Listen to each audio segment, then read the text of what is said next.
This is the Ricochet Report. The Ricochet Report.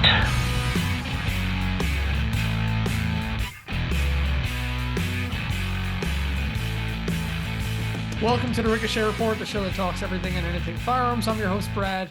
On today's episode, we have Colton from Reap Weaponries. Met him at SHOT Show just a few weeks ago. And we're here to talk about some really cool stuff that they're doing over at Reap Weaponries, some really cool ingenuity and a new product I'm really excited to get my hands on. So Colton, thanks for coming on the show. Yeah, absolutely. So before we even talk about the product itself, where did the name Reap Weaponries come from? So it kind of plays a little bit back to kind of my background. I am a farmer by trade, kind of moving into the firearms industry here. Been running a Century farm here in Minnesota for, I think it started about 1899. And Okay. so it's kind of been in the family since then. So we've been kind of doing that. And hunting's always Cool. been a good background of mine. And that's kind of what strayed me into the firearms industry. Sure, absolutely. So the name Sky, that's the name of the product you have coming out. Where did that name come from? Psy, excuse me. Where did Psy come from? It's just another pronunciation of scythe. Okay, cool. Word played it down to a 3-letter acronym. Okay, so why did you feel the need to make the product Psy? What is the product Psy for people who don't know what it is? Why did you feel the need for it to come about? It is a bullpup type conversion kit for the mil-spec AR-15 platform. Kind of came about, I do a lot of coyote hunting between Minnesota here and North Dakota, and a lot of that is thermal and suppressed, so setups get pretty long. It gets fast-paced, kind of getting in and out of vehicles and moving around between areas, and I just wanted to really shorten down kind of what I was using. And I got thinking about it one night, and I was like, I'm not a huge fan of some of the looks of some of the other bullpup platforms, and the price tag, and I was like, well, why isn't there a conversion kit to do this just to a standard AR-15? I felt like there was potential and room there to do it that could be a little more cost effective than jumping directly into another firearm and having to register a whole other system and so on and so forth. So that's kind of what got me down the road. I started looking and noticed that there wasn't too many people doing it, and then kind of went down the road of patent searches and did the best that I could with all that, and kind of got to where we are now. That's awesome. Yeah, I got to put my hands on your product and it felt really good. A lot of times what I've found with some of these bullpup conversions that are out there, and not just for the AR platform, but for any platform, is they're built a little cheesy, funky, and overweight, too much bulk. You guys really did what seems like the minimal amount necessary to accomplish the task. So what went into the design concept?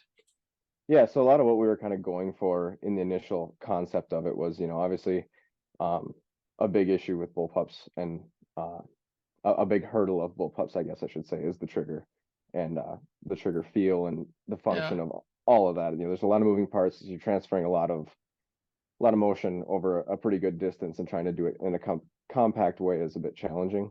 Sure. So what we did was from day one, ground zero, we started just 100% focused on the trigger and how we're going to get the trigger to function properly and function well. So we started just trying to keep it as robust as possible. With my background in farming, I understand the need for having something that is 100% reliable. It's there all the time. It's overbuilt rather than underbuilt. Just trying to keep as much material there as possible to keep it stout and rigid. And that you can definitely feel that as far as the feel of the trigger, and transferring that. It's a straight linear design, so it's just a straight pull back and forth. It indexes with the trigger set that you already have in the lower receiver, so it leaves a lot of the modularity open as far as, if you're brand specific or partial to a certain trigger, you can still use that. We're not interfering with the parts that are readily available on the AR-15 aftermarket. Sure.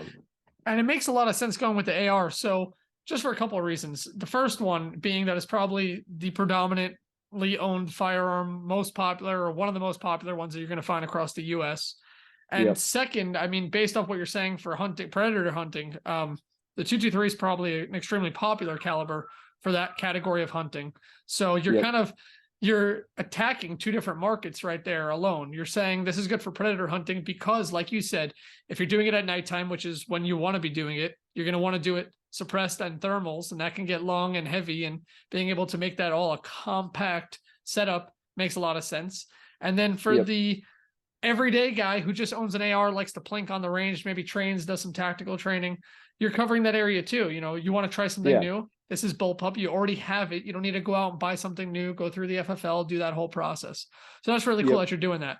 And I like that you said that in the engineering aspect of it, it's linear. It's one straight movement. A lot of times you find with some of these conversion kits, it's a little wonky because there's a lot of moving parts in different directions to get it to function with that trigger. And I think that's what turns a lot of people off from, you know, going that route with the trying to convert something. But there's a lot of pivoting components and pins and extra things just going on that induce friction into the system. And kind of gives you a lot of play, and there's a lot of room for things to happen when you start trying to make things pivot. So yeah, absolutely. So what kind of accessories do you think would go best for the AR converted with your SI? Definitely once you start kind of going down the road of, you know, you put it on and kind of what to do afterwards is we didn't want to lock up the length of pull options or the overall length options, which was a lot of feedback we get online, is a lot of people are kind of iffing and hemming and hawing over it, because obviously we don't have a horrible amount of pictures out yet. We're kind of still releasing things slowly and kind of gaining traction as we go. And a lot of the key part of it is that it is a modular system. You know, you can build whatever direction you want, whatever kind of fits what you're looking for and what you need. Because we've used either the maximum defense stocks or the dead foot arm stocks, and a number of different companies with that, but primarily those two. And when you go down to like the dead foot arms stock, you're kind of right at that like 15-inch length of pull, which is pretty standard with most of the bullpups that are on the market now, and what a lot of people think with that. And then for some of the guys that I've had shoot it that were over 6 foot and then some, they like the maximum defense stock because they kind of got that little bit of extra length of pull that they needed to feel like it was comfortable and usable for their situation. And to us guys, it does look long with a maximum stock on, but it is kind of a, once you feel it and kind of see what it's about, and depending upon your size and height, because one size doesn't fit all, in my opinion. There really is no that makes a lot of sense. And that's why there's such a big stock market out there. I mean, obviously it's not just length of pull, there's some other reasons too, but there's a reason people go that route or choose different guns. And the fact that your product will work with any of those, and people might need to do some fine tuning and adjusting, you know, that's the idea, is there's already a big accessory market out there, and there's an availability of those products to go along with yours. So that's really cool that's available. And again, another reason that it's really smart that you went down that road and didn't try to do something from scratch. I kind of figured, you know, the stock market is very saturated as far as, you know, how many people are playing that game and how many people are releasing things. And I kind of want to do something a little different, kind of introduce something that's a little bit of an oddity and out of the way, but still has some decent function for the people who are looking for it. And that's why I kind of left that. I tried to stay out of the way as much as possible of the modularity of the AR-15 system, so people could really go wild and build what they were exactly looking for out of the platform. Sure. Now, being that you're now bringing the muzzle end closer to the user, closer to the shooter, have you experimented with different barrel lengths and what seems to be the most comfortable, or, you know, you're not having it such a far distance away from you that it's still a lot of weight out there, but it's also not so close to you that you're kind of eating that gas, and if you're not shooting suppressed, having to deal with all that? So we've played with anything from a 11.5 and doing kind of an SBR setup, which is pretty fun, and I could see it having some purpose for different people wanting to do different things with it. And then we've gone to 16s, 18s, 20s. It really does, you know, the 223 isn't it's not an uncontrollable cartridge by any means, but once you put both hands out that much farther on the muzzle, it's like shooting from a rest. You get a lot more control over muzzle flip and your muzzle climb and stuff, and it's very easy to just index follow-up shots afterwards. Yeah, definitely. Bringing that whole package behind both your hands is going to help with that mitigation. So that's a really cool idea. Now, have you shot bullpup prior to this and thought this would be something that you would enjoy for hunting? Like from a hunting perspective, do you think a lot of guys out there are willing to make that move into the bullpup area now with your product? Yeah, so I've shot a few different variations. I've shot Tavor and Og and a few things, and for me, that didn't do it. But as far as being able to take the AR-15 is already something that you know, and what we did was mirror the controls forward. So you still have a mil spec or like mil spec safety selector. You know, it is something that you can change to be an ambidextrous or a 60-degree throw. Our safety that we've moved forward is still interchangeable with anything on the market. So it's still the same feel of the AR-15 that you're used to, just it's shorter and it's a little more compact, and it's just a little bit different as far as the mag change is concerned. But I do believe that there would be some use for it, you know, and one that we kind of got talking to a number of guys about at SHOT Show was a lot of hog hunting, and they do a lot out of side-by-sides and vehicles and vehicle work type situations with that. And I do think that there would be an opening for it in those spaces, as well as the fact that it is on a lower or a mil-spec lower receiver. So you do have multi-caliber capabilities as far as whatever you want to run. I mean, we've tested it all the way up to 50 Beowulf and had no issues. So you can change and do a few different, you know, fun things. You know, if you wanted to do like a 458 SOCOM for hog hunting, you definitely could. Oh, that's really cool. I like that. I like that. Now, what is the material that you're using to make sure that it's durable, but still lightweight? Because obviously you're adding more metal onto the gun that didn't already have it before. And that's before optics and everything else that you're going to be putting on it. So how much more weight does it add to the gun? And how durable is it? So we're adding 12 ounces to the system with our product. So it's a little under a pound.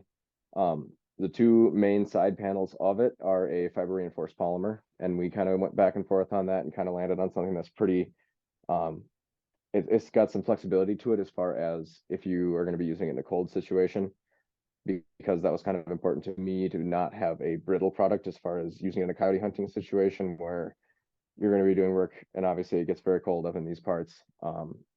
You don't want to have something that's, as soon as it starts to get cold, become weak. So we kind of play with that angle. And then the internals are all CNC machined 6061 aluminum and 5052 aluminum.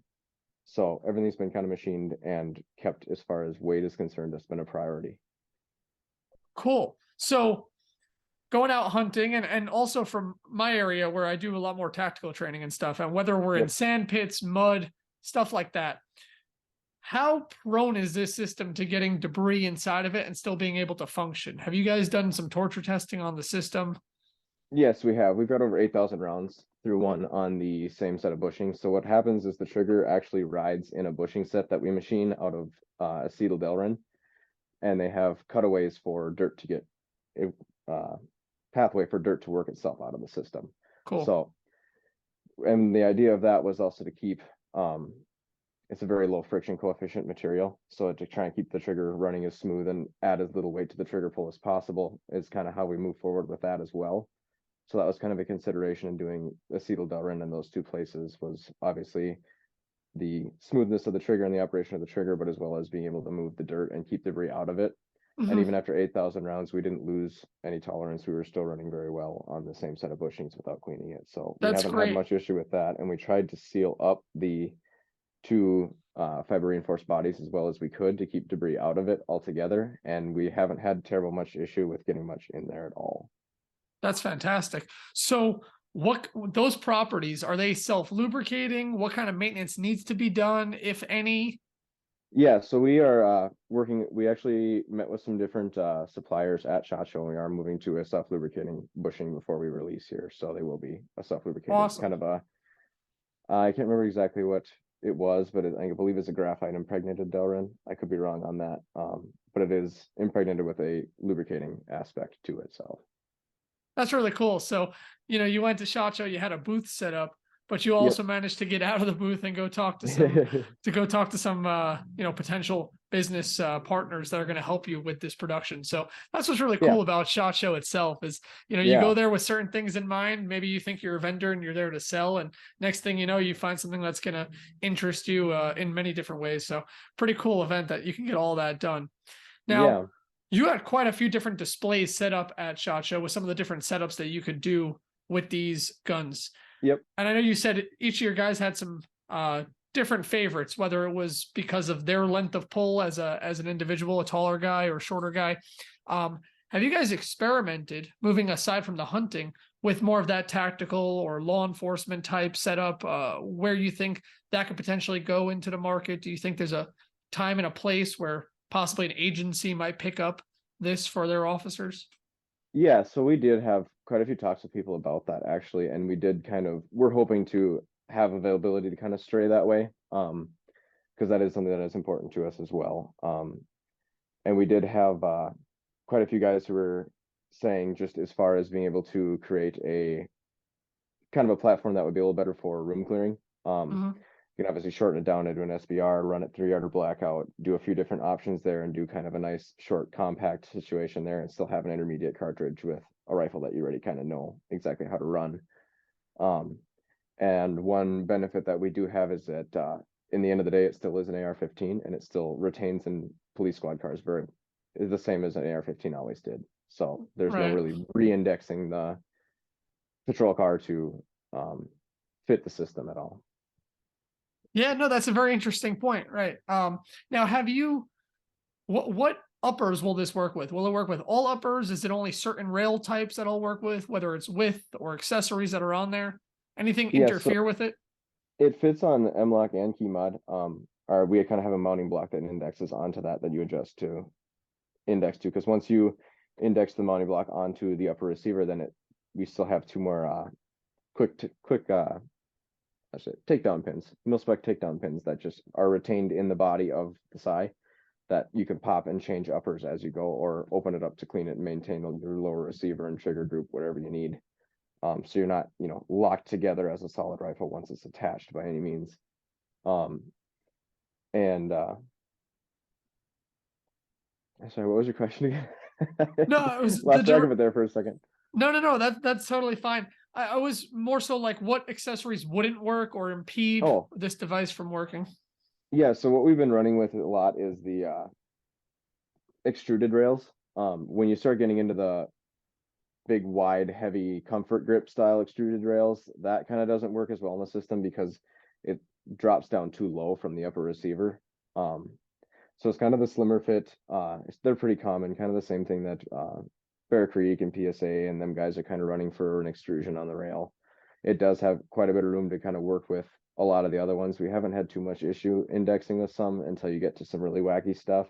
But a lot of the main common extruded rails are no issue for it. Right. So yeah, so you're still talking about majority of the people that are out there are going to be able to work with this. And it's not even changing out a whole upper, but rather just a rail, if that is the case. Yep. Very cool. So for the guys that are, let's say you mentioned 300 blackout, and I know some guys down south that their agency runs rails that their overall length is somewhere around 15 inches or so, and they have 300 blackout. They're running 7-inch barrels, and the rest of that is a can underneath. Mm-hmm. How is a system like that going to be affected with all that heat coming off that can? With now a setup where both your hands are kind of far forward compared to before. So you can still index I've got one right here. You can still index one hand kind of more up in this situation. So you don't have to be directly on the rail. You can keep both hands a little closer down and index lower on the body of the SI instead of directly on the rail. Yeah, no, that makes a lot of sense. Yeah, you can probably throw a vertical foregrip or some sort of heat mitigation device, whether it's a plate or something there anyway, just to help and that with was that. kind of a little bit of a design challenge coming off of the front of the trigger. We kind of wanted to leave a small spot where you could still index your hand to it and it'd be comfortable and kind of flow a little bit, as well as leave as much rail space as possible to whatever somebody was trying to set up. Sure. Yeah, that makes a lot of sense. As far as magazine length goes, what kind of magazine is you're still gonna be able to run in the gun lengthwise? That's not going to prohibit you from maybe certain positions like prone or something like that. We still run it with a 30 round and don't have any issues whatsoever with that. Okay, great. I really haven't done much with extendeds or drums or anything of that nature. Yeah, I mean, it's not really the intention of yours, and for majority of practical applications, there's probably not going to be usable under those anyway. But I've seen some of the bullpup designs that have come out in the more recent years, where people try to go to prone and they just, they want to get low, but their gun wants to stay up high because of that magazine. So right. it's good to hear that that's not an issue. And you were talking about before from the CQB perspective, and you also mentioned the guys that are talking about doing the vehicle stuff while hunting. From the tactical mindset, having a short setup in a vehicle for doing vehicle work on the law enforcement side of things, that's an excellent tool to not have to worry about so many times that you're going to have to possibly break off the shoulder and then gain that cheek well again afterwards. It's going to help a lot with having that shorter setup while maintaining that same barrel and pretty much that same gun. So what has to come off of somebody's AR to install this on their AR? So all you have to remove is the trigger guard. We use kind of a holding peg that comes through where the two bodies mate together to hold the rear bushing in place. That kind of slides right in between that where that trigger guard would be. But beyond that, it's just the trigger guard. Take your grip off, index the screw onto the grip point, and then put your clamshells together and put your grip back forward. Oh, fantastic. So for people that have a lower that have a trigger guard permanently affixed based on the lower's design, it won't work with that. Correct. Yeah, Okay. the machined lowers we couldn't index to. We kind of tried to start off with hitting the biggest group that we could as far as just standard mil spec receivers, and then from there we kind of plan to grow and adapt and kind of make some other options as well from here. Cool. That's really awesome. So talking about some other options for here, what kind of stuff is going on behind the scenes that you can talk about that we can look forward to be coming out, maybe near future, even far-fetched ideas that you have that you're hoping to achieve, but are just a thought at this point? What's going on? Yeah, so we actually are working with a couple stock manufacturers as far as kind of releasing some stuff specific to this, and making a few changes to existing stocks that are on the market just to kind of fit up with this system a little better. And we do plan on releasing kind of an enhanced body. We've had a lot of people who are against kind of the look of it already. The idea behind the look of it as far as now in the first release was to kind of keep a good baseline with as much snag mitigated as possible so that it was simple, sleek, as minimal as possible without interfering with hooking on gear or any extra bells and whistles. So we're trying to kind of stay with the baseline there. So in the future, we would like to go and do kind of more of an enhanced frame design that's kind of got a little more angular grip and a little more tactical looking, a little more presence, a little more aggressive. Cool. And that'll be sold kind of just as you'll be able to order them specifically with the more aggressive looking kit, as well as just buy the interchangeable side panels if you already own a kit. So that is another thing moving forward, as well as we have been kind of looking into moving and doing a little bit with the AR-10 potentially to open up the room to do a little bit bigger calibers. Sure. Especially if you're going to be going for some bigger on some bigger hunts, you might need that bigger caliber. So that'll be cool. And will that be I won't call it mil spec, because when you get into the AR-10 market, it's a little bit different than the AR-15. Right. But for majority, or what type of lowers are you hoping to work with as far as? We're still kind of working around that and trying to figure out what we can all fit, kind of come up with a similar group and kind of work our way into that and figure out how we're going to oppose that challenge. Yeah, I could see that being a little bit more difficult when it's a little bit when you have choices versus just kind of the set standard. Which one do you pick, right? Right, exactly. So that's really cool. Now, have you guys also experimented with I know you talked about stocks before. Have you experimented with any other accessories that help the bullpup system? Like I know on the website I saw you guys have an upper that is not running an ejection port, and it has a side charger, and does it help the functionality running a bullpup rather than the standard kind of charging handle all the way back near your face, since you're bringing yourself further onto the gun. Right. And so just starting with using a T-handled situation, they do sell a T-handle that's one-sided, so you kind of don't have that poking into your face. Okay. And you can buy that right or left dominant, whichever you prefer. We have run it with left-handed receivers, so you can throw a left-handed upper receiver on if you're lefty. And then, there's a lot of options out there now and kind of new and interesting things coming out as far as the side charging market. The one that you're referring to is Gibbs Arms. They do a left-hand side charge with right side eject, or they do vice versa of that as well for lefties. So that is kind of a neat indexed system.